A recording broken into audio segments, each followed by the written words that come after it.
కుంభమేళాగా ఖ్యాతిగాంచిన మేడారం సమ్మక్క సారలమ్మ మహాజాతరకు భారీగా భక్తులు పోటెత్తారు. ఆదివాసీల ఆరాధ్య దైవాలైన వనదేవతలను దర్శించుకుని మొక్కులు చెల్లించుకుంటున్నారు. సమ్మక్క సారక్క దేవతలు గద్దెలపై కొలువుదీరడంతో వనం జనసంద్రంగా మారిపోయింది. సాధారణ భక్తులతో పాటు వీఐపీలు, వీవీఐపీలు మేడారం బాట పట్టారు.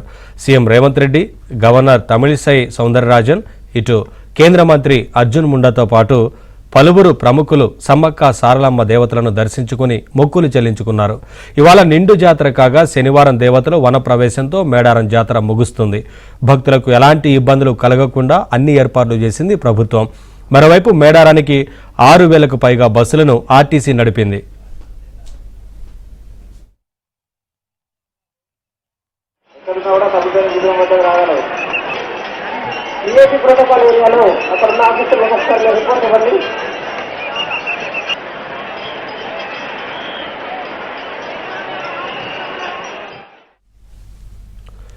అప్డేట్స్ మా కరెస్పాండెంట్ నవీన్ అందిస్తారు. నవీన్, మేడారం భక్త జనసంద్రంగా మారింది కదా, ఏంటి అక్కడ ఎలా ఉంది సిచ్యువేషన్? నవీన్, మేడారం భక్త జనసంద్రంగా మారింది. ఇవాళ నిండు జాతర కావడంతో భక్తులు పోటెత్తారు.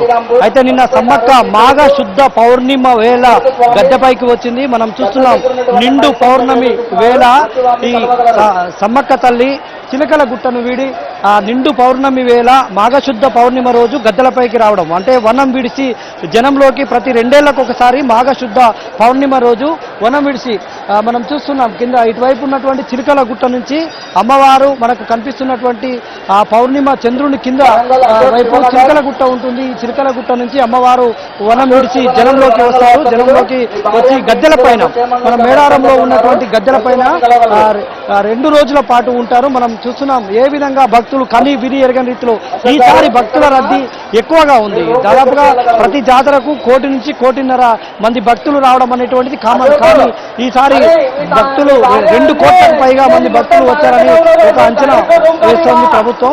ఇప్పటికే అధికారులు 1.5 కోటి మంది భక్తులు దర్శనం చేసుకున్నట్టుగా ఒక అధికారిక లెక్కలున్నాయి.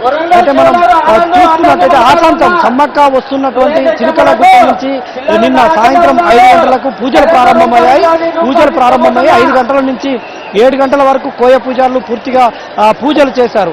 7:30 తర్వాత చిలకలగుట్ట నుంచి అమ్మవారు చిలకలగుట్ట నుంచి బయలుదేరారు. బయలుదేరేటువంటి క్రమంలో వేలాదిగా కోళ్లు, మేకలు, గొర్రెలను కోశారు.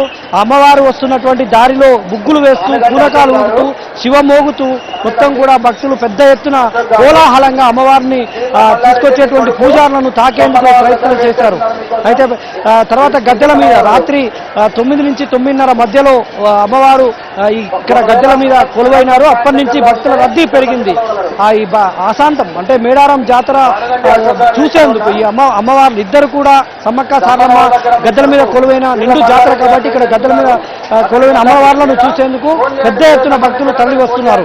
అయితే దీని విశిష్టత గురించి మనకు తెలియజేసేందుకు దీని మీద విశ్లేషణ చేసినటువంటి నిపుణులు ఉన్నారు. వారిని అడిగి మరిన్ని వివరాలు తెలుసుకుందాం. సార్, దీని యొక్క విశిష్టత ఏం చెప్తారు? ఇంత పెద్ద జాతర ప్రపంచంలోనే ఇంత పెద్ద ఆదివాసీ గిరిజన జాతర ఎక్కడ కూడా లేదు, ఏం చెప్తారు? ఇదేంటంటే ఇప్పుడు దీని చరిత్ర సారాంశం ఏంటంటే, ఇక్కడ ఆదివాసీ తెగకు చెందిన ఒక కుటుంబం ఏంటంటే ఆదివాసీల కొరకు ప్రాణత్యాగం చేసిన సంఘటన ఇది.